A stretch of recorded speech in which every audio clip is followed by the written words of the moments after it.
আদালতে তোলা হয়েছিল। আদালতে তোলার সময় তাকে কঠিনভাবে ধুলাই দিয়েছেন সাধারণ জনতা।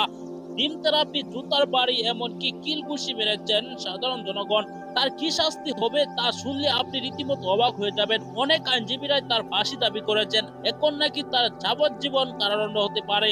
দর্শক, এই ভিডিওতে আমরা দেখবো। অন্যদিকে শেখ হাসিনা লাল পাসপোর্ট বাতিল হয়ে গিয়েছেন, তাকে ইন্ডিয়া এখন রাখতে পারবে না। ইন্ডিয়া তাকে রাখলে কঠিন বিপদে পড়বে।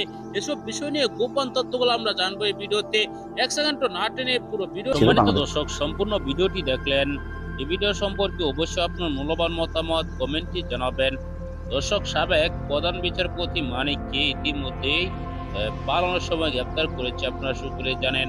তাকে আদালতে তোলা হয়েছিল। আদালতে তোলার সময় অনেক আইনজীবীরা, এমনকি সাধারণ জনগণ তার উপর ক্ষিপ্ত হয়ে যায়। অনেকে ডিম থেরাপি দিয়েছেন, ডিম নিক্ষেপ করেছেন, পচা ডিম। তারপর অনেকে কিল ঘুষি মেরেছেন, জুতা বাড়ি দিয়েছেন জুতা দিয়ে। তা দেখে সকলে অবাক হয়ে গিয়েছেন। কেননা স্বৈরাচার শেখ হাসিনা দেশে পালানোর পর অনেক এমপি মন্ত্রীরা কিন্তু সেনা হেফাজতে রয়েছেন। অনেক কিন্তু পালানোর চেষ্টা করেছিল, অনেকে পালিয়ে গিয়েছেন।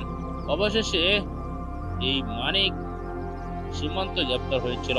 সীমান্তে গ্রেপ্তার হওয়ার পর তাকে আজকে আদালতে তোলা হয়েছে। আদালতে তোলার সময় যে চিত্র দেখেছেন আপনারা, তাদেরকে সকলেই অবাক হয়ে গিয়েছেন। অন্যদিকে শেখ হাসিনা লাল পাসপোর্ট বাতিল। অতি শীঘ্রই ভারত শেখ হাসিনাকে ফেরত পাঠাবে বাংলাদেশে। কঠিন বিপদে আছেন ভারত।